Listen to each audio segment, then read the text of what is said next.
क्या आप नौकरी की तलाश में हैं? तो ये खबर आपके लिए है। जॉब्स फर्म फाउंडेड की ताज़ा रिपोर्ट की माने तो आने वाले साल यानी 2025 में नौकरियों की बहार रहेगी। खासकर आईटी, रिटेल और टेलीकॉम सेक्टर में ये रौनक देखने को मिलेगी। वहीं बेंगलुरु, चेन्नई और हैदराबाद जैसे शहर नौकरियां देने के मामले में सबसे आगे रहेंगे। और इस खबर पर चर्चा के लिए हमारे साथ मौजूद हैं शैलेश राजपाल, हैं founder and CEO happiest resume and white force के।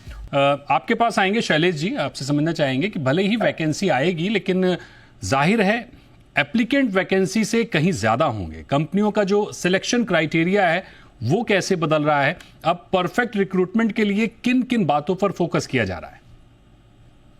As of now, there is a lot of changes has been done. कंपनियां अपनी रिक्रूटमेंट प्रोसेस को काफी डिफाइन कर रही हैं। अभी एटीएस टेक्नोलॉजी आ गया है एक्चुअल में, जिसमें कंपनी बिहेवियर चेक के साथ साथ स्किल चेक के साथ साथ प्रॉपर प्रोफेशनल कैंडिडेट्स का बिहेवियर कैसा रहा है, उसकी एल्गोरिथम क्या है, उसने लास्ट कंपनी में किस तरीके की ग्रोथ प्रोस्पेक्टिव दी है और उसको जो डीप टेक नॉलेज है वो कितना डिफाइन है। तो आजकल पैरामीटर सिर्फ इंटरव्यूज नहीं हो गए हैं उसके पुरानी ऑर्गेनाइजेशंस के उसके स्किल्ड बेस्ड टैलेंट्स में, और किस तरीके से वो चीजों को रिफॉर्म कर पा रहा है, क्या उसका फ्यूचर एक्सपेक्टेशन है और जो कमांड है उसकी किसी एक पर्टिकुलर अगर स्किल्स पे है तो वो कितनी तरीके की ग्रोथ उसमें दिख रही है। तो जो सॉफ्टवेयर टूल्स के साथ साथ जिस तरीके से बैकग्राउंड वेरिफिकेशंस भी कंपनी आजकल कर रही है, क्योंकि आईटी और नॉन आईटी में आजकल काफी डीप प्रोसेस है कि बैकग्राउंड वेरिफिकेशन होना काफी जरूरी है। और अगर उसकी एक्सपर्टाइज किसी चीज में है और अगर उसने एआई या आर्टिफिशियल इंटेलिजेंस के इंटरव्यू को भी क्रैक किया हुआ है तो सॉफ्टवेयर के थ्रू मल्टीपल टेस्ट में वो किस तरीके से क्लियर कर पा रहा है, ये काफी बड़ा मैटर है। कंपनी इस चीज को एक एल्गोरिथम के तरीके से देख रही है और एक हायरिंग प्रोसेस को चेंज कर दिया है टेक्नोलॉजी प्रोसेस के साथ साथ। और आने वाले टाइम में मेरे को लगता है कि एआई एचआर को रिप्लेस करके हायरिंग प्रोसेस में भी काफी ज्यादा इंटरवीन करेगा और उसके कारण उसके because of that we find out the better result. मतलब जो कैंडिडेट्स की क्वालिटी है, जो परफॉर्मेंस अप्रेजल और हायरिंग प्रोसेस है, उसमें काफी अच्छा ग्रोथ दिख रहा है और उसमें चॉइस भी काफी कंपनी को बेटर तरीके से मिल पा रही है। So it is the best way for a recruitment process. As of now, that's जाहिर तौर पर रिक्रूटमेंट का जो तरीका है, जो प्रोसेस है, वो पूरी तरह से बदल गया है। अब वो पारंपरिक रिक्रूटमेंट नहीं होता है, तमाम टेक्नोलॉजी हैं उनका उपयोग होता है।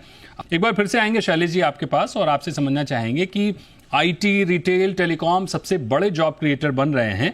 आगे क्या ट्रेंड बनता हुआ दिख रहा है और किन सेक्टर्स में इनके अलावा जॉब क्रिएशन होता हुआ दिखेगा?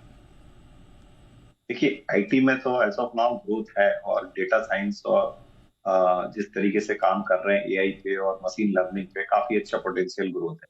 बट पैरेलली आप एक और चीज देखेंगे और शायद जो इंडिया मार्केट का वर्ल्ड वाइड नोटिस कर रहा है कि जिस तरीके से मशीन टेक्नोलॉजी और एआई मैन पावर को रिप्लेस कर रहा है, सबसे ज्यादा रिप्लेसमेंट अगर कहीं किसी इंडस्ट्री में होगा तो वो आईटी में होगा, क्योंकि आईटी एक ऐसी कैटेगरीज है यहाँ पे एआई और मशीन लर्निंग काफी इजिली इंटरफेस होते हैं।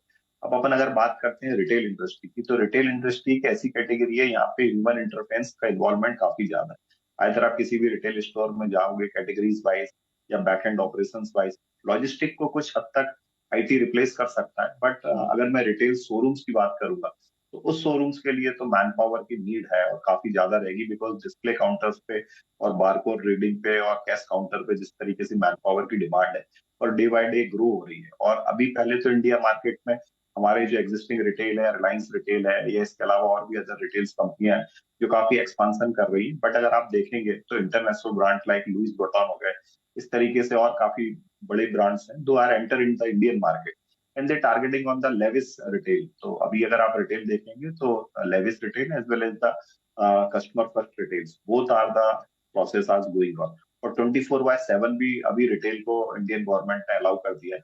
तो आने वाले टाइम में रिटेल इंडस्ट्री जो है, जो शॉप्स हैं, वो 24/7 के लिए भी फीचर्ड है। तो मैं समझता हूँ 2025 और 26 में आप ऑल रिटेल्स को 24/7 की परमिशन मिल जाएगी इंडियन गवर्नमेंट्स की तरफ से, और इसका लॉ भी ऑलरेडी कंप्लीटेड है। मोस्ट प्रोबेबली इसको न्यू पार्लियामेंट में पास भी होना चाहिए। तो बॉम्बे में तो इसका ट्रायल स्टार्ट हो चुका है ऑलरेडी कि 24/7 किस तरीके से किया जाए। तो ये एक जो पैरामीटर है जो रिटेल्स को काफी अच्छी ग्रोथ देगा और इसके कारण बैक एंड ऑपरेशन से लेके फ्रंट एंड रिलेटेड जॉब्स काफी ज्यादा ग्रोथ है। बिल्कुल, यानी आगे भी अपॉर्चुनिटीज भरी पड़ी हैं। अभी सिर्फ बात हो रही है सेक्टर आईटी रिटेल की, जिसमें ज्यादा अपॉर्चुनिटीज दिख रही हैं अगले साल यानी 2025 में, लेकिन ऐसा नहीं है। इसके अलावा और भी तमाम सेक्टर हैं जहां पर अपॉर्चुनिटीज की भरमार है। जरूरी है कि आप स्किल्ड हों और आपका बिहेवियर ठीक हो, क्योंकि कंपनियां जो अब रिक्रूटमेंट कर रही हैं वो बहुत ही फूक फूक कर कदम रख रही हैं, तो इसके लिए आपको तैयार होना पड़ेगा।